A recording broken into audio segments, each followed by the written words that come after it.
Ms. Bailey, Present. Mr. Banks, Present. Ms. Bennett Parker, Here. Ms. Baumke, Here. Ms. Crystal, Here. Ms. Franklin, Here. Mr. Kelly, Here. Ms. Lawson, Here. Mr. McLaughlin, Here. Ms. Mitchell, Ms. Shelton, Here. Mr. Skinner, Mr. Smith, Present. Mr. Stork, Here. Mr. Walkinshaw. Here. Madam Chair, we have a quorum. Thank you. As a reminder, we'll be using a voice vote for everything today except the motion to go into closed session and the motion to certify the closed session. So please be prepared to unmute your microphone when appropriate and then remute your microphone after you vote. Our consent agenda will consist of the following. Resolution 2A, finding the need to conduct the April 16th, 2021 meeting electronically. As we've done many months now in a row, we find that the meeting by electronic means is authorized because the nature of the current declared emergency makes it both impractical and unsafe for the operations board to assemble in a single location.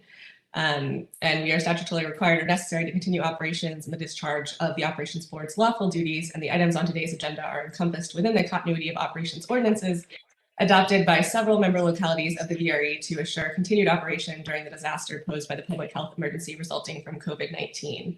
Also within the consent agenda is 2B, the approval of the agenda, 2C, the authorization to issue an invitation for bids for repair and overhaul of air brake equipment, 2D, to authorize to issue an invitation for bids for rehabilitation of wheel sets and traction motor assemblies. And items 2C and 2D are authorizations to issue IFBs, which is the preferred and normal method of procurement when seeking goods and services at a firm fixed price. Is there a motion and a second to adopt the consent agenda? So moved, Supervisor Bailey. Second. Thank you, Ms. Bailey and Ms. Shelton. All those in favor of adopting the resolution and the consent agendas? Aye. Aye. Aye. Aye. Any opposed? Any abstentions? The motion passes. The next item is the correction. Sorry, I think we're scrolling through the different slides here. The next is the approval of the minutes. Does anyone have any corrections to the minutes? Hearing none, is there a motion and a second to approve the minutes of the March 19th meeting? So moved, Supervisor. Second, Crystal. Thank you, Ms. Bailey and Ms. Crystal. All those in favor of approving the minutes of the March 2021 Operations Board meeting? Aye. Aye. Any opposed? Any abstentions? The motion passes. Welcome again, everyone. As a reminder, we will have a closed session as part of today's meeting, and afterwards there will be a finance committee meeting as well. Last month, I had the pleasure of representing VRE at a ceremony marking the signing of agreements that will allow the Transforming Rail in Virginia initiative to progress. VRE CEO Rich Dalton and I joined U.S. Transportation Secretary Pete Buttigieg, Governor Ralph Northam, Virginia Transportation Secretary Shannon Valentine, DRPT Director Jennifer Mitchell, U.S. Representative Don Beyer, and the CEOs of Amtrak and CSX to celebrate this historic achievement. During my remarks, I expressed appreciation for the vision and support of our federal and state partners and shared our enthusiasm for being able to serve even greater numbers of commuters in the years ahead. It was a lovely event. The weather really held up for us. And then the next item, as previously reported last week, the Virginia Passenger Rail Authority appointed its first executive director, DJ Statler, assumes his new role at the Rail Authority after spending the last 12 years as an executive vice president at Amtrak, and prior to that working for the Federal Railroad Administration. Mr. Statler has joined us today, and I'd ask if he'd like to say a few words.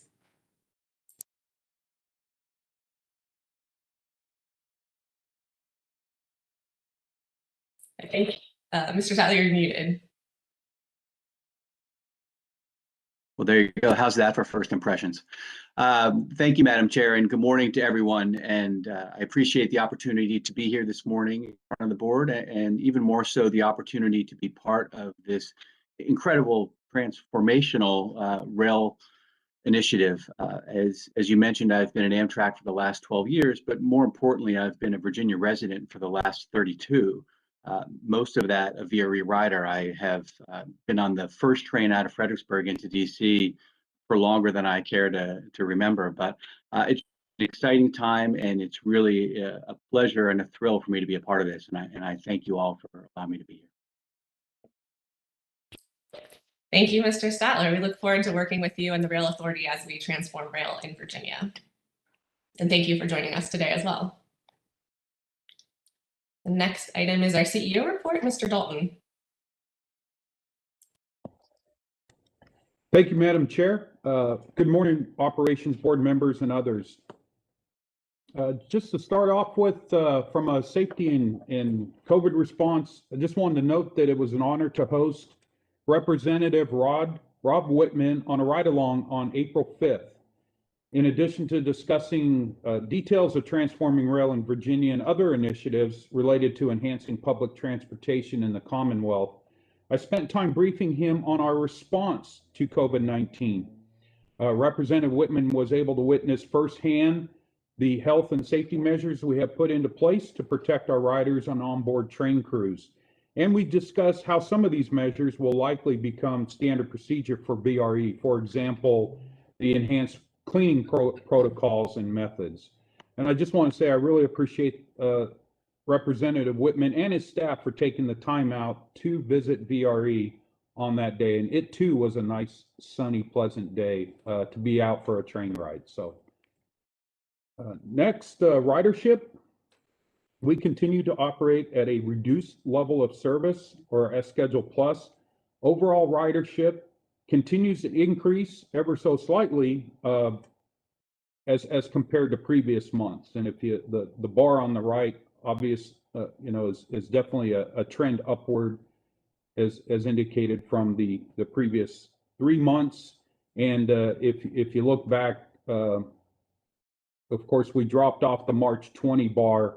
But clearly in March, ridership was even above, total ridership above October, which had been our peak previously.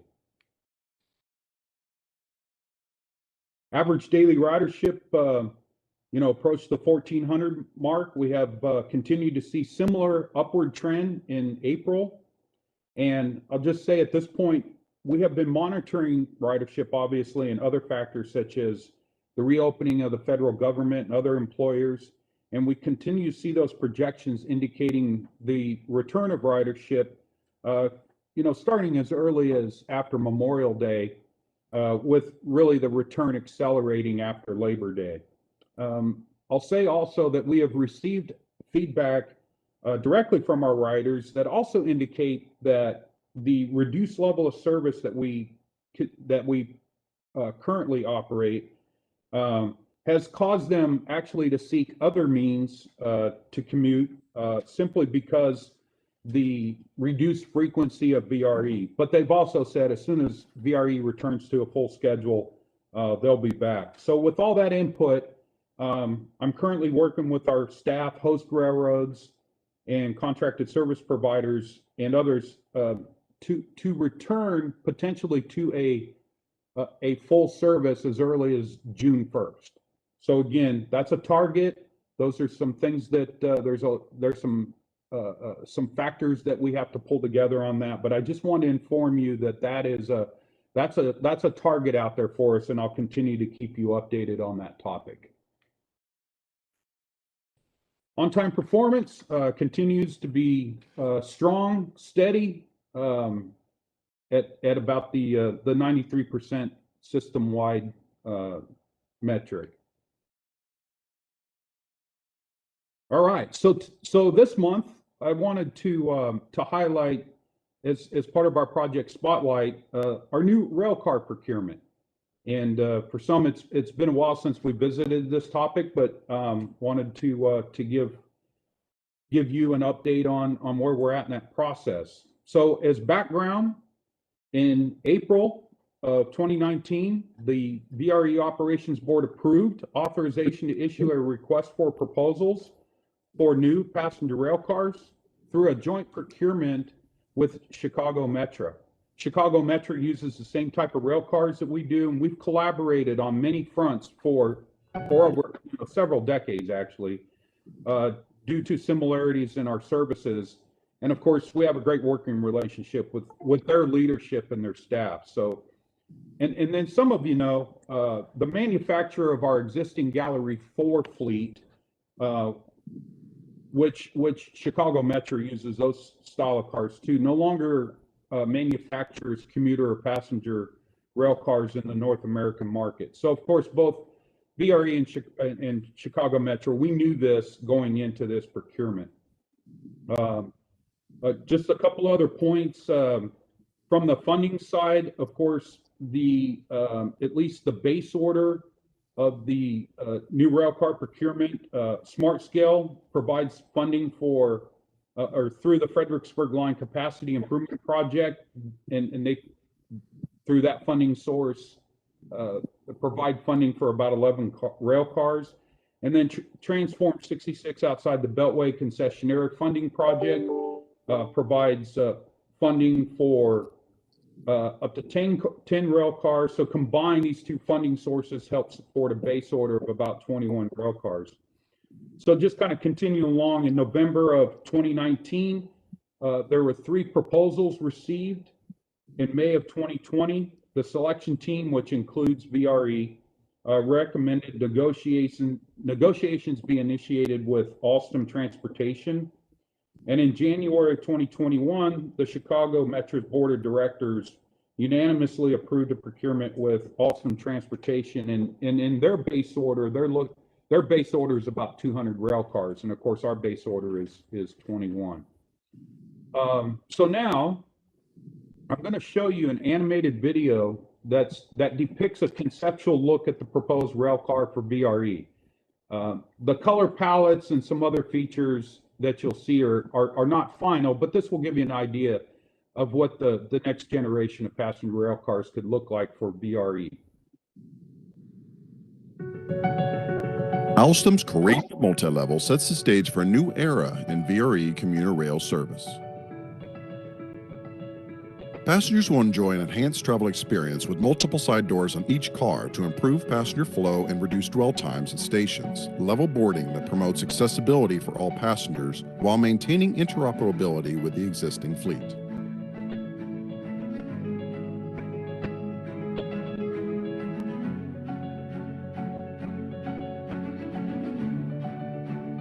The Custodial multi-level boasts an improved stainless steel car body with a structural design meeting the latest FRA crashworthiness standards for the safest ride. Easy access to aid removal of components such as brake discs and HVAC units shorten maintenance durations.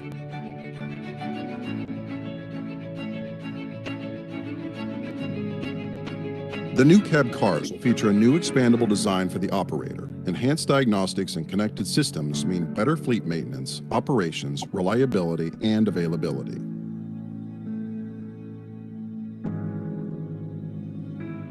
The choices of materials, treatments, and touchless features promote easier cleaning and a sanitary interior for healthy journeys, reassuring passengers, and enhancing satisfaction. The interior offers fluidity and efficiency. Level boarding and wide vestibules promote access for persons with reduced mobility and passenger exchange. Bicycle and luggage areas enable intermobility, which can help attract new passengers and promote sustainable mobility. For passenger safety and security, centered lower level to mid-level stairs improve sight lines for VRE personnel, and CCTV reassures passengers of their safety.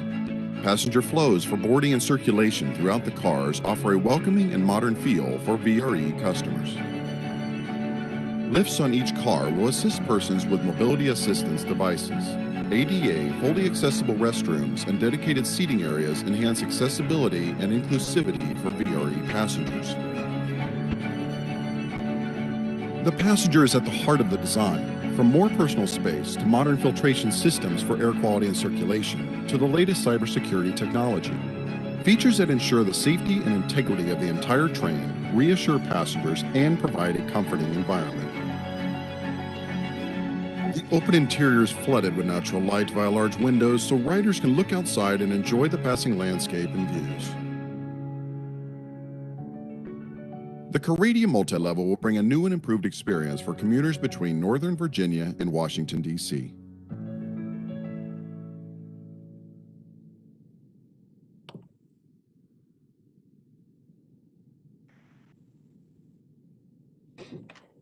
Okay, and so just some next steps.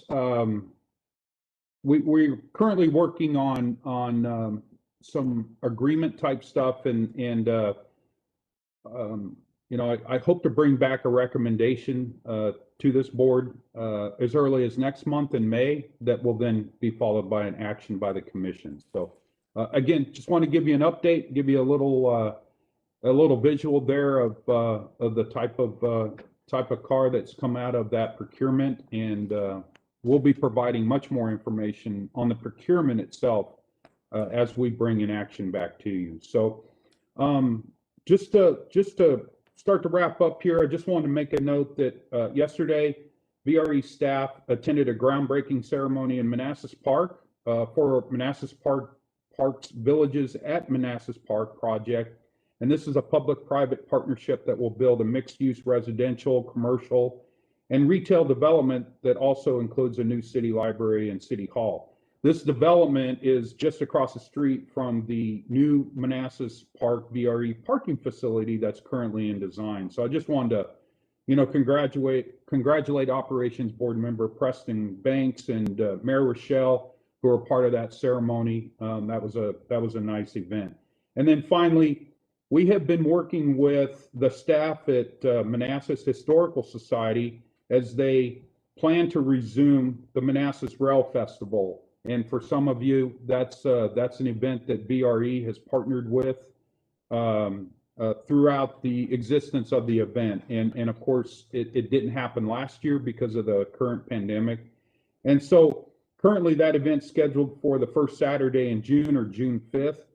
VRE will not operate a train, but will likely provide a static display, locomotive, and a cab car just to show support and establish our presence at the event. And again, I'll provide more details as they become available. So that is the end of my report, Madam Chair. Thank you. Are there any questions for Mr. Dalton? Chair. Hearing none. Oh, Ms. Crystal? Just a quick question about the rail cars. Thank you so much for sharing that detail and especially the compelling video with us, and look forward to seeing a version of those with passengers down the line. I just wanted to ask, you and I have talked about this in the past, Mr. Dalton, and one of the things I'm really excited about with the potential of the Transforming Rail in Virginia project is down the line anyway, the opportunity for run-through service with MARC. My understanding is that our current rail cars present some obstacles to doing that because of clearance points. And so can you tell us a little bit about what the new rail cars might look like if the goal is eventually to be able to get VRE into Maryland for base commuters headed to points in Maryland and then vice versa? Thank you. So yeah, and I can touch on this. I'll try to summarize this. There's a lot of detail, a lot of technical talking points to this, but let's just generally speaking, this you know, proposed car and even the existing fleet that VRE has. And let's just talk from the perspective of, you know, different height platforms and that type of stuff. So if eventually VRE was to operate, you know, service north of Washington Union Station, let's say like on the Northeast Corridor, that's a whole different set of equipment altogether, okay? Let's just, you know, that's, yeah, that's just a whole different set of equipment. If VRE is to operate a level of run-through service with, into MARC territory.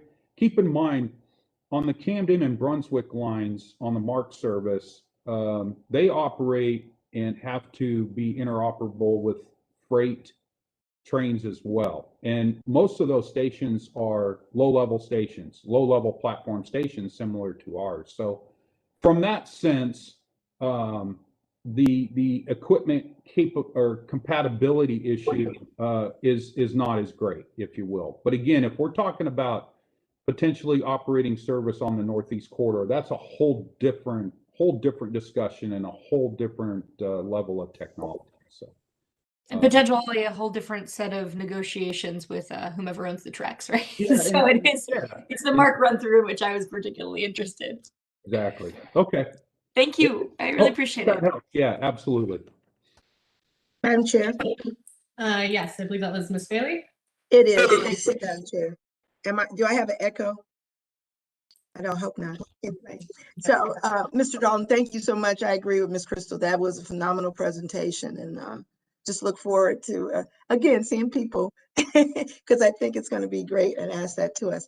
I wanted to say to you, I'm sure you're aware of this, that the new the transition or the reallocation of with the commanders at Quantico that's about to come together this summer. So with the project that is going on at Quantico, would like to bridge the gap between you and I and the new commander, Colonel Brooks, that's coming in with that project in a forum. And so just, I don't know if you've had a current meeting, but just want to make you aware that you will be getting an invitation going forward to for that introduction with the new commander. That's great. That's awesome. Thank you. Thank you for bringing that up. Gives me an opportunity to tell them Navy stories. Absolutely. That's my purpose. Thank you, Mr. Dalton. Thank you. Any other questions for Mr. Dalton? Hearing none, we'll move to rider and public comments. Public comments for this meeting were taken electronically, and the public comment period opened 1 week ago and closed at 8 a.m. this morning. At this time, the clerk will read any comments we've received into the record. Yes, Madam Chair, we've had one comment from a Mr. John Avila from Lorton.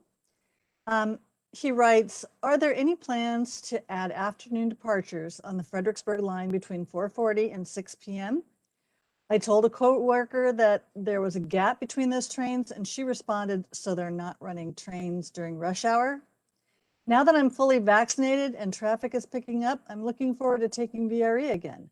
But the current afternoon schedule requires me to either leave work at the earliest possible moment or to stay late. And that concludes the public comments, Madam Chair. Thank you. Mr. Dalton, would that be addressed when we return to full service? Absolutely, Madam Chair. That would be addressed. And I believe that's the piece that the comment is addressing. And we've received, as I mentioned before, similar comments through other venues of a similar nature. So. The next item is 7A, authorization to exercise a contract option and amend a task order for maintenance services for VRE facilities. Mr. Dalton. Thank you, Madam Chair. The recommendation, it's in two pieces. And so what we're seeking from the operations board is to authorize the CEO first to exercise the 2-year option that was on this contract when it was initially awarded 3 years ago. And this is to NVE Incorporated of Herndon, Virginia. And this is for maintenance services for VRE facilities. And the resolution specifically is requesting to increase the contract value by the amount stated in the resolution plus the contingency for a total amount not to exceed $6,150,870 for the combined base and option period, or the total 5-year period. And then furthermore, we're seeking authorization to amend a task order under this maintenance services facilities contract for comprehensive on-call services, including miscellaneous repair,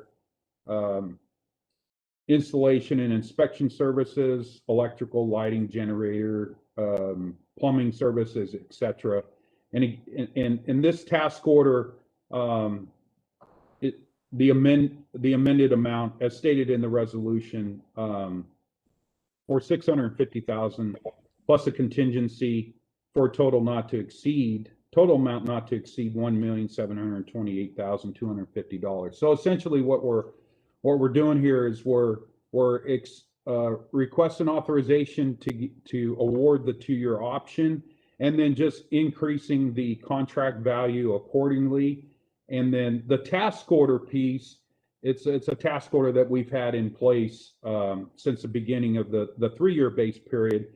And as indicated, that's the on-call piece, where if there's any issues across all 18 stations that VRE operates from, or that's part of this contract, that we can get resolution to those issues in a timely manner. So that's my summary, Madam Chair.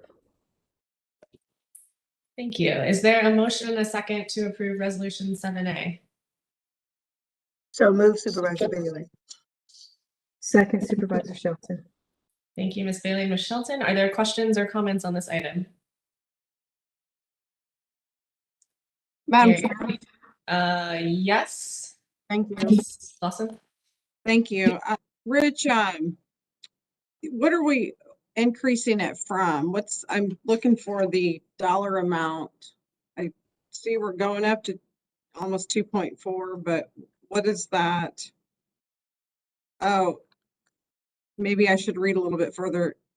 The 3 years, 3.5. I'm sorry, can you spell this out a little bit more? So yes, Supervisor Lawson. So essentially, and maybe just backing up, the total contract authorization. So the total contract authorization that we're seeking is $6,150,870. And so I guess we can basically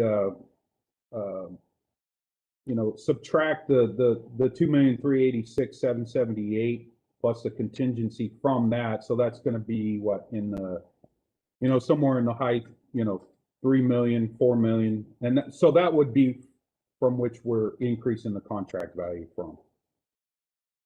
Okay. And that 10%, I know we do 10% on capital projects. The contingency for 10% on a contract like this for maintenance is standard as well, or? Yes, ma'am. Okay. All right, thank you. Madam Chair, Yes. can I simplify that a little bit? Just ask, what is the reason for the difference between, obviously something has changed between the original contract and the extension with regards to cost. Is there something that?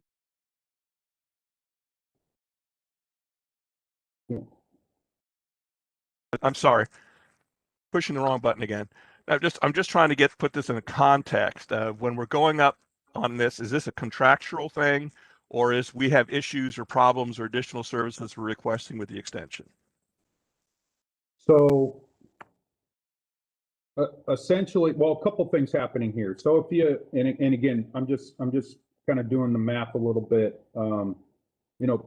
Previously, the contract authorization, if you want to break that out over on a per year basis, looks like it was, in the 1.2, 1.3 range, maybe 1.4 range on an annual basis. If you take that same same philosophy, or that same look at it, and push that through, the increase, if there's any increase in there, of course, during the first or the base year, 3 years, the contractor was required to hold their costs or hold their price, right? So for the base work, which is the scheduled inspection type work, and for the task order work, so they held it for 3 years.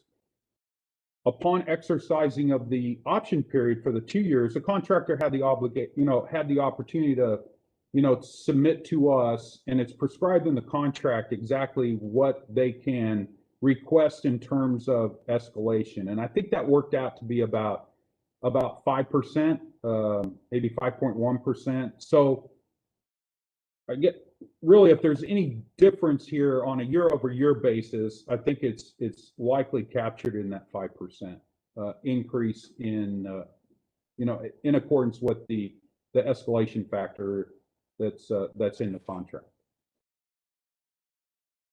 Madam Maybe Chair. Ms. Bailey, actually, if you don't mind me jumping in here for a second. Mr. Dalton, can you clarify? So I read this as the 6.1 million amount was for both the original 3-year contract and the additional 2 years, with the 3 years being 3.5 and this next 2 years being 2.3. Is that accurate? Yeah, absolutely. Yes. With the combined not to exceed is that $6,150,870. Okay, so the first 3 years were 3.5, and now we're sort of adding 2 years at 2.3. Yes. Okay, Ms. Bailey. That was my question, Madam Chair. Thank you. Any other questions or comments on this item?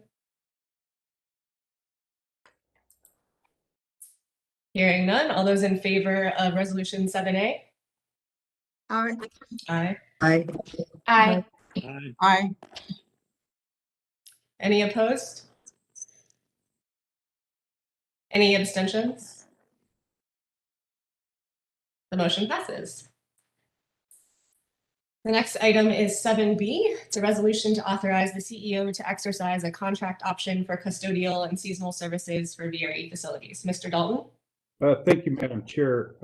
We seek authorization to exercise the 2-year option period of the contract with Fresh Air Duct Cleaning of Capitol Heights, Maryland, for custodial and seasonal services for VRE facilities, and to increase the contract value by the amount stated in the resolution plus a contingency for a total amount not to exceed $11,300,047 for the combined base and option period. So this action specifically, this is as somewhat stated in the title, this is a contract that we have similar to the previous contract. And these were awarded about the same time. There's a 3-year base, and what we're seeking is authorization to execute the 2-year option period. And of course, this contract is more specific to custodial services at all of our at 18 of our stations, our headquarters, other office spaces, etc. The other component of this, the seasonal services. So within this contract, this is where we receive the, clearing our platforms when it snows, de-icing, those types of events. And of course, those are events that are somewhat variable. And so I just want to point out that this contract authorization assumes some level of that, but those are events that they're not part of the fixed piece of this contract. Those, obviously, if we go the next 2 years and it never snows and it never freezes and stuff like that, obviously we won't expend that entire contract value. But conversely, if we have major winter weather events and snow and stuff like that, not likely, but it could happen where I'm coming back asking for more contract authorization here. So, and my final point here, and I do want to mention, in addition to this Fresh Air team, and from the previous agenda item, the NVE team, just want to say both of these teams have just been instrumental this past year with all of the enhanced measures that we've had to put in place as a response to COVID-19. So I just kind of a shout out there to those guys. That's my summary, Madam Chair. Thank you. Is there a motion and a second to approve resolution 7B? So move, Madam Chair. Second, Bonke. Thank you, Ms. Bailey and Ms. Bomke. Are there any questions or comments on this item? Madam Chair, Supervisor Bailey, please. Just a quick question. Mr. Dalton, just in reference to what you just said in the description, will this, for COVID-19, will this be included, those kinds of provisions with this contract, seeing that we're still in COVID-19, or is that something separate? Thank you, Supervisor Bailey, for the question. So those activities are included right now, and of course, one element of this contract does have the ability to issue task orders and stuff like that. So we're doing a lot of that enhanced cleaning and enhanced protocols through task orders right now. Frankly, it as I indicated before, there's some of those protocols and procedures and stuff that that just may get implemented on a permanent basis. Mhm. So that would mean that it would shift from a task order to a fixed price, or a fixed part of the fixed price element of the contract. But we've looked out over the next couple of years, and we think we've got most, if not all, of that captured in this request for contract authority. Thank you, sir. Madam Chair, Ms. Lawson? thank you. Rich, is there anything in the contract that offer a clause or anything to give us some reprieve in the event that that there's another shutdown and your ridership is even lower than what it is today? I just can't help but think, their services are needed, but with ridership so low, I'm imagining that has to affect their production. And I'm looking for some way to tie the low ridership with the cost here. Is there a connection? So I'll just say, generally speaking, thank you for the question, Supervisor Lawson. Generally speaking, we have provisions for the most part in all contracts to be able to come back and amend scope and amend things. But just keep in mind with maintaining facilities and cleaning services and stuff like that, effectively, if we operate one train, we still have to clean all 18 stations. We still have to, if it's icy or snow or something, we still have to pre-treat platforms. We still have to do that. And so it's more tied, I think, for the most part. It's sort of either we're operating service or we're not. And if we're operating service at whatever level, it may not be so much tied directly to the number of passengers. It has more to do with whether we're operating service or not. Okay. All right. Thanks. Yeah, I assumed that much, but I'm logistically just trying to figure that out in my head. Thank you.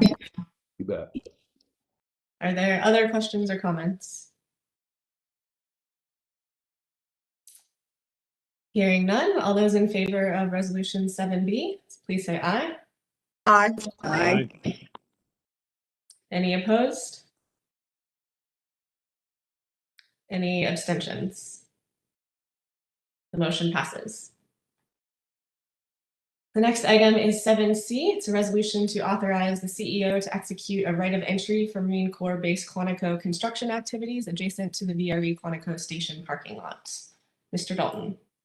Thank you, Madam Chair. I'm seeking authorization to execute a right of entry agreement with the United States of America /Navy/NAVFAC for temporary construction activities, environmental sampling, and any other non-permanent actions required for construction activities related to the Marine Corps Base Quantico parking project that's adjacent to the VRE Quantico Station south parking lot. And so just a quick summary, we've received a request for right of entry. I have to say we don't get these too often, and frankly, because we don't own a whole lot of property, we being the commissions, of course. But we did receive the request and thought it was prudent to bring it to the operations board for ultimate authorization. So as indicated, the request is there will not be anything constructed in a permanent matter or as a permanent structure on the commission's property. This is just a request because this particular project, and I'm gonna show you this. Hopefully this visual comes out. This particular project is right up against essentially the property line. So let me orientate you to this visual. The commissions own multiple parcels, but one parcel that the commissions own is highlighted here in the shape of a Y. Okay, and of course that was a previous part of the rail infrastructure. That was actually a Y that the RF&P railroad used to turn equipment and stuff. And so that the Y parcel is what we're talking about. If you look in the belly of the Y, I call it, and where the cars and stuff are parked. So the commissions, there's several little micro parcels, and I didn't call them all out on this diagram. But the commissions also has, own some micro parcels in there. But we're just talking about the parcel depicted as a Y here. And so then we outlined in blue the project that the Marine Corps base has for their parking structure. And then on the bottom right there with the hash marks that sort of look like a parking lot, as you can see, those construction limits are right up against those property lines. And so out of an abundance of caution, the Marine Corps base has requested a right of entry. So if they have to come over onto our property and work anything from our property side, then they have permission to do so. And I'll just finally state that this is not uncommon when you're doing projects like this. It's somewhat uncommon for us because we just simply don't own that much property. We've obviously in the past we've made similar requests of other property owners for our projects. So anyway, but wanted to leave you with this visual in case not many folks certainly know that the commission's own property here. So just wanted to give you that visual as well. That's my summary, Madam Chair. Thank you. Is there a motion and a second to approve Resolution 7C? So moved, Madam Chair. Supervisor Bailey. Second, Ms. Crystal. Thank you, Ms. Bailey and Ms. Crystal. Are there any questions? Madam Chair, quick question. Yep, Mr. Kelly. Rich, I'm assuming that this agreement includes them assuming all liabilities for anything that occurs on that property, any damage to our property. Not that there really is going to be a situation here, but the standards of they're taking care of any damage to our property. They're assuming any liability for any injuries or anything that occurs on our property during this construction. Thank you, Mr. Kelly. That's correct. The request letter, or more properly put, the document we execute has already been flushed through Mr. McIsaac, and of course all those necessary terms and conditions are in that agreement. But to your point too, there's nothing. Again, there's no permanence here, so there's nothing anticipated. But you know what? You never know. You never know what's going to happen. So I believe we are protected. Are there other questions or comments on this item?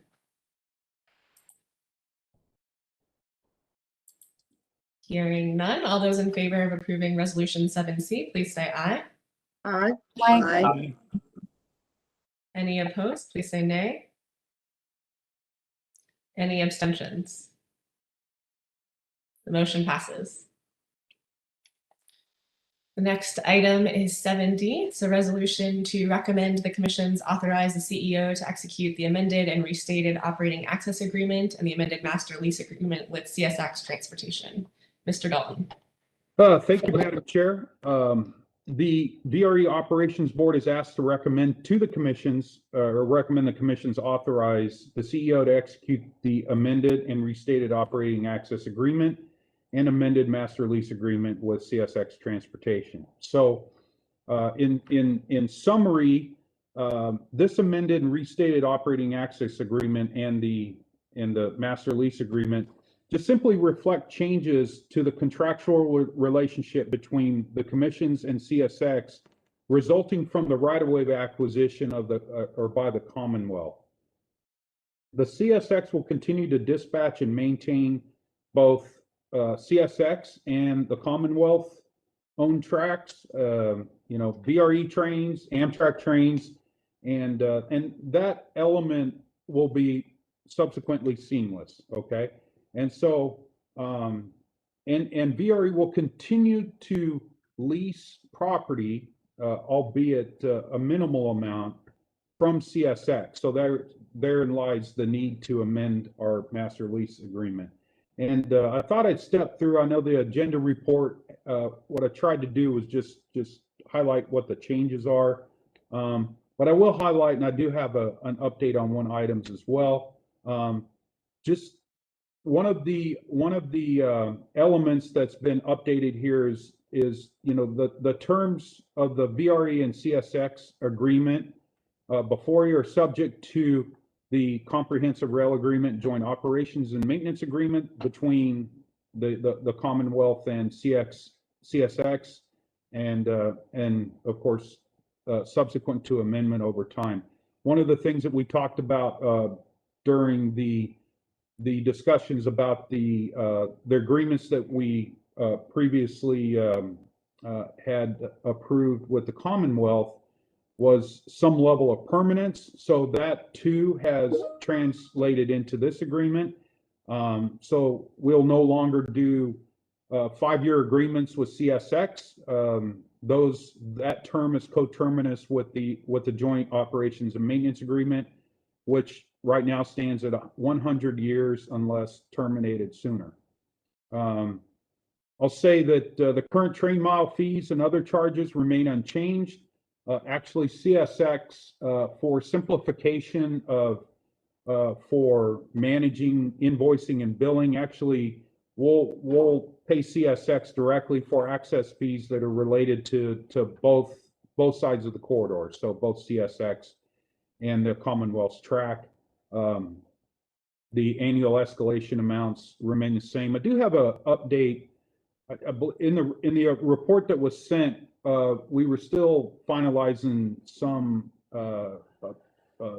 draft versions of the amended lease agreement. And I think in there, similar to the agreement we have with the Commonwealth on station leases, we worked to reset those base amounts, and with the Commonwealth, of course, having taken the portion of the right-of-way that consumes most of the VRE stations and the VRE station footprints within the right-of-way, we with the CSX agreement, they've agreed to just simply relieve us of our obligation to pay rent for existing structures in the CSX right-of-way, which are minimal now, but they still exist, and of course, and for any planned additions or expansions that are currently in the pipeline. And so at some point in the future, if VRE needs to expand or encroach upon their right-of-way, there'll be a process as it relates to establishing a rent or lease rate that's based off of market value. So just want to provide that update as well. This agreement, of course, will also incorporate the same service plan that we have with our agreements with the Commonwealth, and then finally the portion of the agreement that basically spoke to the Commission's commitment for constructing a third main line that's existed in this agreement since, I believe, the beginning of VRE. some 28, 29 years ago. Of course, that was removed and replaced with the elements of the comprehensive rail agreement. So, Madam Chair, I'll stop there and take any questions if anybody has. That's my summary. Madam Chair, Yes, Mr. Kelly. don't have an issue making the amendments that are needed to be made. To Rich's point on the future of what the new dynamic coming into play, this agreement was put together many, many moons ago, before my time. And when I came on this board, my comment to then Dale Zahner, who was in charge back then, was the Japanese got a better deal at the end of World War II than we did in our negotiations with CSX. And I understood the dynamics of the time to get commuter rail up and running. Do you foresee, as this process continues, especially with the state being involved, that we might be able to revisit some of this agreement, especially on the financial side? Because, you know, we have the lease agreements obviously on the lines, and we have the upgrade, and there's a lot of moving parts in this thing that, frankly, cost-wise, are pretty significant. And I would love to see if there's an opportunity. And I had this conversation back in 2004 of looking at some of that again in a new light now that we have a new partnership with the state. Is that something that would be feasible at some point? Thank you, Mr. Kelly. I'm very optimistic that is feasible. Very optimistic. Great, thank you. Are there other questions or comments? Madam Chair. Yes, I did not see who that was. Mr. McLaughlin. To Mr. Kelly's, thank you for recognizing me. To Mr. Kelly's comments, and to Rich's presentation, I think some of you might be aware, but it's also been a while since we may have briefed you on some of the negotiations with CSX. As Rich alluded to, the Commonwealth is taking over a lot of the right-of-way or land on which VRE is owning stations and so on and so forth. So we were able to work with Rich and Steve McIsaac on a master lease that was part of the agreements that was announced a few weeks ago. So we have gotten rid, I think, some of those provisions you allude to that put us in a bind with CSX. And in fact,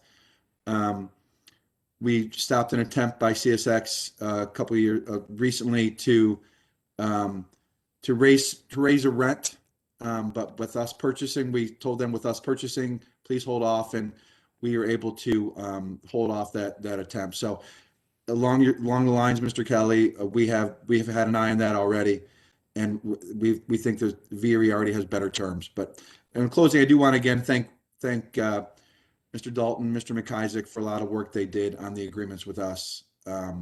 It wasn't easy, and they put in great work, and we appreciate you being able to close with us. Thank you. Madam Chair, to Mike's last point and Rich's presentation, it might not be a bad idea at some point to, because we have so many new members on the board that weren't around during some of the interesting days, I'll put it that way, of this operation, you know, what it was and how it has changed. So I think it would be worthwhile for everybody to understand that the changing dynamics of how this is all working now. Okay, thank you, Mr. Kelly. Ms. Bailey. Yeah, thank you, Madam Chair. I just wanted to echo what Mike said to Mr. Kelly. Thank you for that. Was resonating in my brain, Mr. Kelly, that discussion, and so that would be beneficial. I know for me, but for us, if that can happen. And Rich, thank you so much for how you made the pathway smoother for us and just in this transition, because I know we're working on some projects that I was totally confused about. Not totally confused, but the tension in that made it a little difficult, and just making sure that approvals were there and getting things done. So that would certainly be helpful. The way we were and where we are, that would certainly be helpful if that could come in front of us, and just for clarity, that would certainly be helpful. Thank you, Mr. Kelly. Thank you, Madam Chair. Thank you, Ms. Bailey. Are there other questions or comments?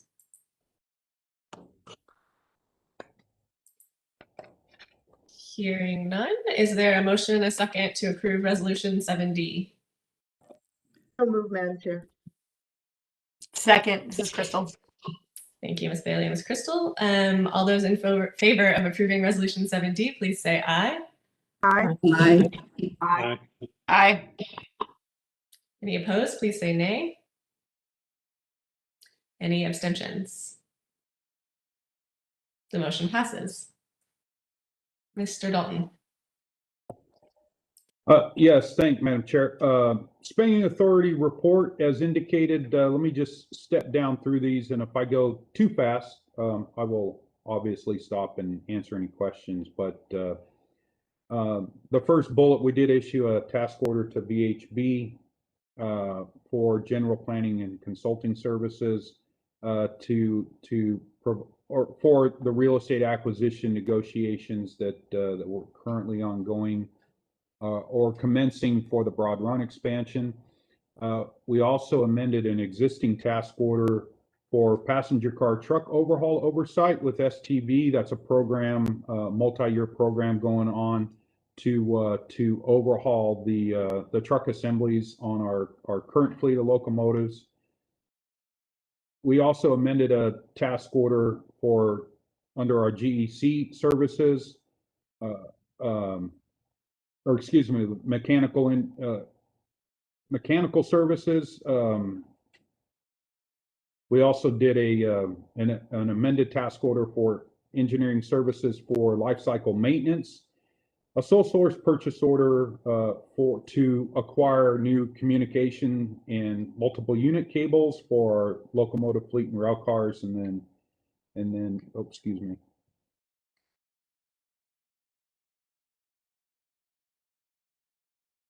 And then a blanket purchase order for, of all things, brake shoes, which we need. And so we did a blanket purchase order with Railroad Friction Products in the amount stated in the summary. So again, if anybody has any specific questions, glad to answer those. Any questions? Hearing none, Mr. Dalton. So, Madam Chair, we'll just continue here for the information item 8B. We do have a presentation. I've asked our Chief Engineer Dallas Richards to provide some information. I indicated last month that we would do that this month on a construction manager, general contractor, or CMGC alternate delivery method. So Mr. Dallas or Mr. Richards has joined us, and of course Kristen Nutter, who's our manager of procurement and contracts. They've been working together on this. So I'm just going to go ahead and turn to Dallas and let him go through his presentation. Good morning, Dallas. Good morning, Rich, and good morning, Madam Chair, members of the board, invited guests. It's nice to see a few familiar faces I haven't seen in a while. So thank you all for giving me the opportunity this morning. I want to speak with you about construction mechanisms, right? Contract mechanisms to build things. There are three basic types, if you will, that we'll talk about, primarily focusing on what is known as the CMGC method. I offer the Swiss Army knife here today, not so much as a multi-tool, but the idea that you want to use the right tool for the right job. You wouldn't use a corkscrew to open a box, for instance, right? So historically, we have used the design bid build, the DBB model, if you will, that has been for relatively smaller projects, less complex, but are now wishing to move into more complex projects with greater size, if you will, both in cost and complexity. So to do that, we need a different mechanism, and we'd like to use the CMGC method to do so. With that, next slide, please. So I'd like to sort of break it down a little bit, and sort of there's two phases really to any project, and using the three models in the two phases really walk you through the two spectrums of this first. So the design bid build, the owner, us, VRE, would customarily hire an engineer to design a facility, architect, if you will, to design a facility. and then hire, in the second phase, a contractor to build what was designed. That's the design bid build model that we use today. On the other end of that spectrum, the owner would hire a contractor who would then hire their own designer to design the facility and build it, right? But in this model, we hire both at the same time. Basically our engineer, and then sort of yoke them together to design and build it together, both through the design phase and the construction phase. It's unique, but it's been around a while. It's very popular in certain for certain projects. If you would please, next slide. So I want to clear something up. Some of you may have heard this referred to as CMGC, CMR, other even the railroads, for instance, sometimes refer to it as contractor-led design, but it really is all the same thing. So let's just sort of call it CMGC as we know it. There are two phases to the contract: the construction management phase, which is more analogous to professional services, and the construction phase, the general contracting phase. I want to point out in the exhibit, so we, the owner, and the green dot, if you will, have multiple contracts simultaneously. The designer, engineer, architect part of it is pretty obvious. The contractor part is fairly obvious. The other one is a program manager, not so obvious. This allows us to have at our disposal third party, for instance, construction cost estimating services at our disposal during the evaluation phases, early phases of the project, which is very useful as well. Next slide. On this slide, I want to point out basically that the red diamond is the main point, or the center point of the project. Everything up to this point is the construction management, or the CM of the CMGC, more analogous to professional services, qualifications based. We enter into a contract with the contractor to do those services along with our engineer. The second phase is the construction phase, all with the what is known as the GMP, or guaranteed maximum price, or the BAFO, best and final offer. That is a point that makes this method unique. At this point, right, that we as the owner can decide to move ahead with the contractor at the guaranteed maximum price that we've all negotiated to this point, or the owner can step away and actually take the plans and use them as a design bid build, customary, right? Where basically this incentivizes the contractor who's worked with us to this point to come up with the best price, best quality, best price available for this deliverable. It's unique to this method, right? But it's rare that the owner will walk away at this point, because it's generally a very collaborative process to get here. But it is an option, and it is sort of nuclear option, if you will, to walk away, that's not often used, but it's very useful in that regard. Next slide, please. The Venn diagram here really is just meant to demonstrate the collaboration, which is different in this phase. A lot of times in the customary model, there's an almost adversarial relationship between the contractor and the engineer, a lot of times, or the contractor and the owner even sometimes. But this one is more collaborative because it begins much earlier in the project delivery. Next slide, please. So we ask, why would we want to use this? And you're hearing me talk a lot here about risk. What this allows us to do is identify some of those risks much earlier in the project and handle those risks, mitigate, if you will, those risks, spread those risks.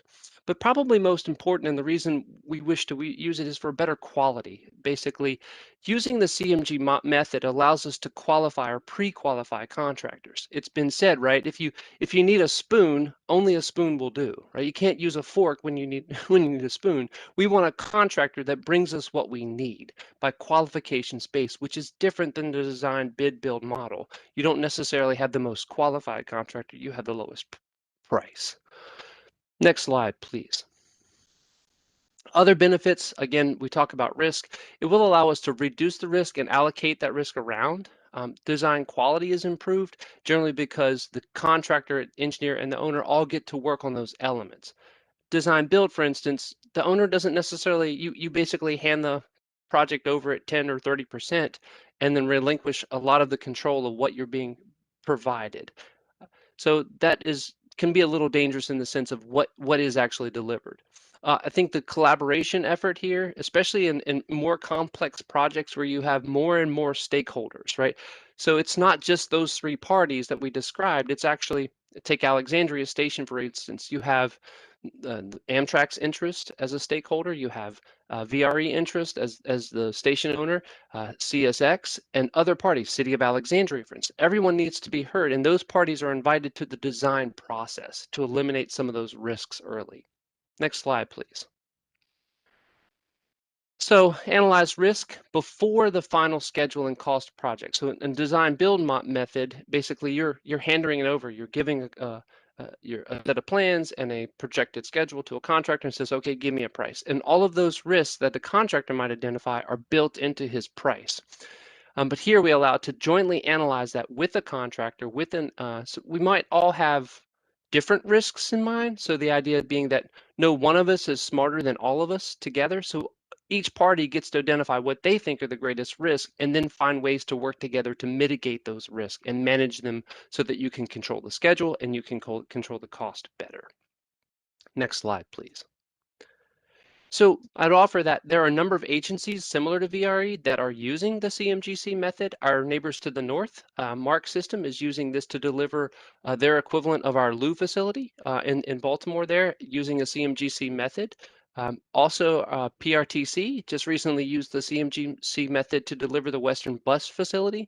We're using actually some of that contract language as an example for us to evaluate for using this. And of course, a lot of state DOTs have adopted this model, actually backing off a bit from the design build model or the P3 type model, a little bit more towards the CMGC model.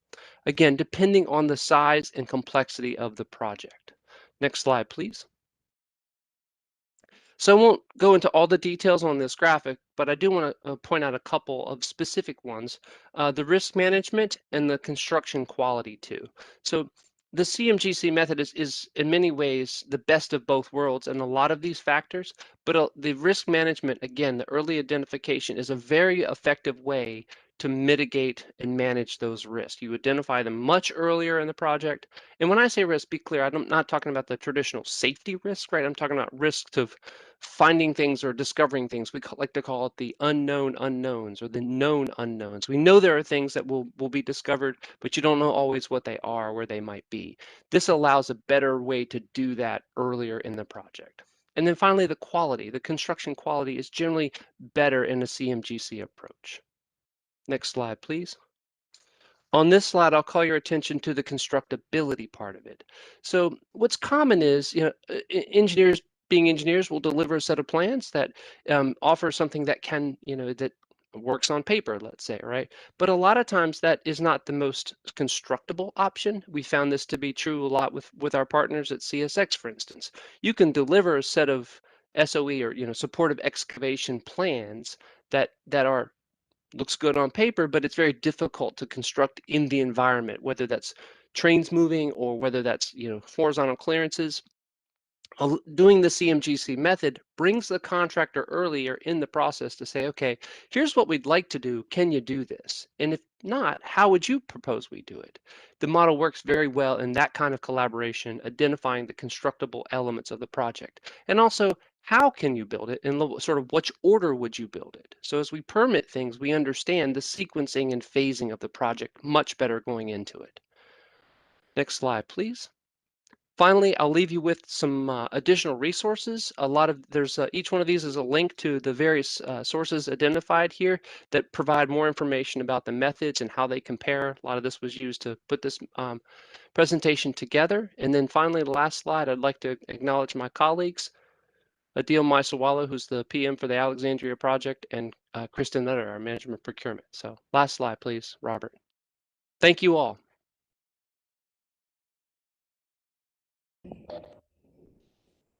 Thanks, Dallas. Appreciate that. I don't know if anybody had any questions or let that soak in, and we can provide additional information as we continue down the path of implementing at least adding to our toolbox this alternate delivery method.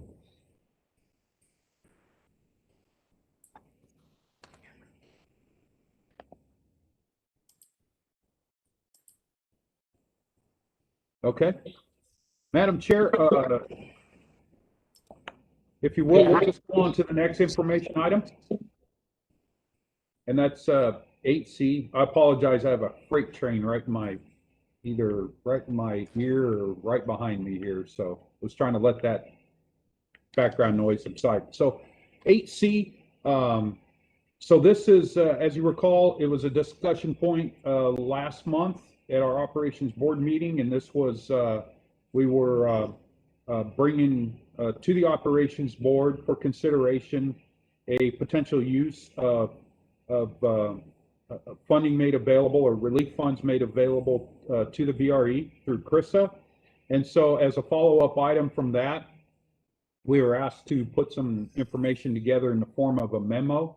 I had subsequently, working with Mark Schofield, of course, put all that information together, sent that out to the operations board. So we just thought we'd bring it back to you as an information item. And one thing that we did add, or one of the things we were asked for, is to put a just by jurisdiction a table together. So with that, I'll toss to Mark to see if he has any other comments and just kind of walk you through the table. So good morning, Mr. Schofield. Good morning, Rich. Good morning, board members. When we adopted our budget back in December for FY22, we approved an $18.3 million total jurisdictional contribution, the same number as FY21 and the same allocation across the jurisdictions. As we've talked about, CRISA had not been passed at that time. We did not assume any relief coming out of CRISA. Now that that's available, we have the opportunity to provide that relief. As you'll recall, the jurisdictional contribution has two pieces. The majority of it, about 74%, goes to support the operations of VRE, and the remaining amount goes to support capital, either in the form of our required local match on grants or as a contribution to our capital reserve to be used on future capital projects. We can't use the federal relief money to match our existing federal grants, and we also can't just park the relief money in our reserves. So we can provide relief on that majority of the jurisdictional contribution, the part that goes to the operations of VRE. So this table shows each jurisdiction's original approved FY22 contribution there in the first column, again totaling $18.3 million. The reduction of the operating portion that we are able to provide totaling about $13.5 million. And so then the last column shows the new proposed or amended FY22 contribution, again totaling about $4.8 million. If we get your approval and your direction, we would reflect this new last column amount in an amended FY22 budget that we would bring probably next month for your review and approval. That's all I have, Rich. Thank you.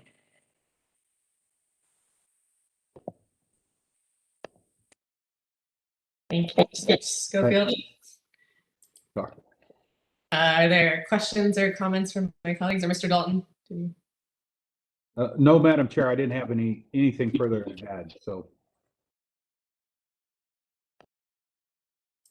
I know we talked about this last time and folks wanted to, there was interest in taking it back to the jurisdictions. I can't imagine, I don't know if anything's changed, but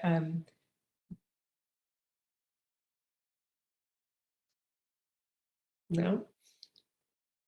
So I'm assuming we're comfortable moving forward with this proposal and they'll bring it back to us in May. Is that correct, Mr. Dalton?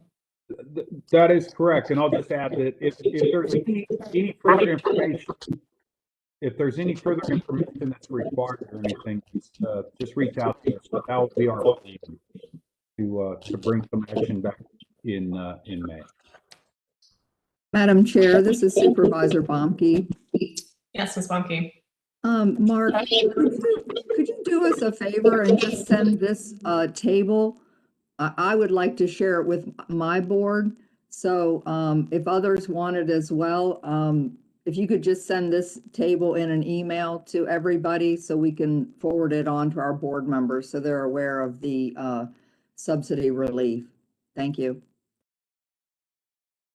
I'll note that it's in the packet that was sent.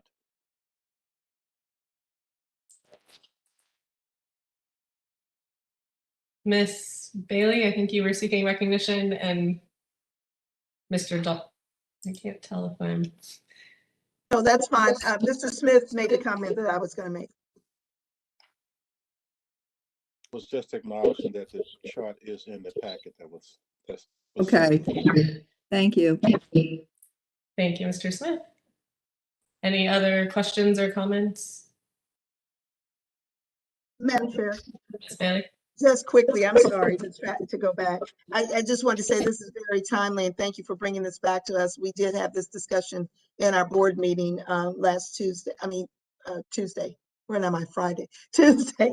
So thank you very much for bringing it forward. It was in the packet. Thank you.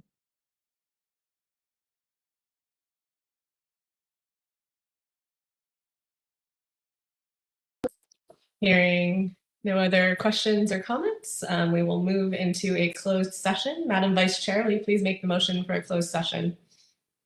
Sure. Pursuant to the Virginia Freedom of Information Act, Section 2.2, I move that the VRE Operations Board convene a closed meeting for the purposes of discussing the investment of public funds related to the provision of commuter rail service where competition or bargaining is involved, where if made public initially, the financial interest of the commissions would be adversely affected, and for consultation with legal counsel and staff concerning the terms and conditions of an agreement for the provisions of such public funds. Second, Supervisor Bailey. Thank you, Ms. Bailey. For this motion, the clerk will please call the roll for the vote. Ms. Bailey, Aye. Mr. Banks, Aye. Ms. Bennett Parker, Aye. Ms. Baumke, Aye. Ms. Crystal, Aye. Ms. Franklin, Aye. Mr. Kelly, Aye. Ms. Lawson, Aye. Mr. McLaughlin, Aye. Ms. Shelton, Aye. Mr. Smith, Aye. Mr. Stork, Aye. and Mr. Walkinshaw. Aye. And that measure passes. Thank you.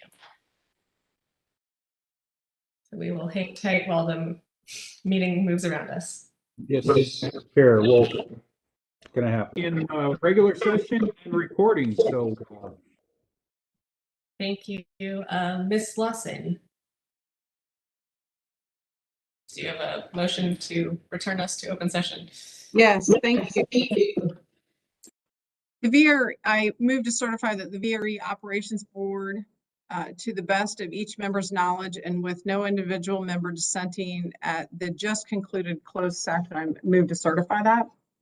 And that only public business matters were lawfully exempted from the open meeting requirements and the Freedom of Information Act were discussed. Second. Thank you. I believe that was seconded by Ms. Bailey. Will the clerk please call the roll for the vote? Ms. Bailey, Aye.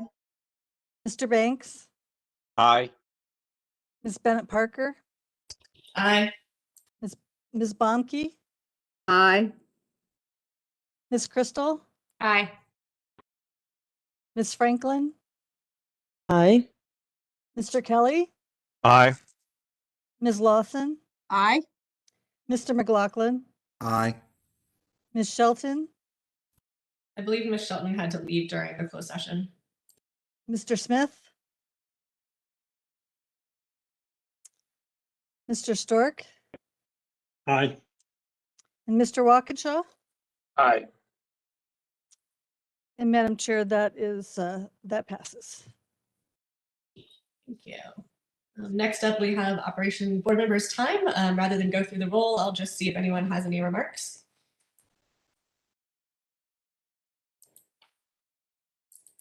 Hearing none. Before we adjourn, just a reminder that there is a Finance Committee meeting after this.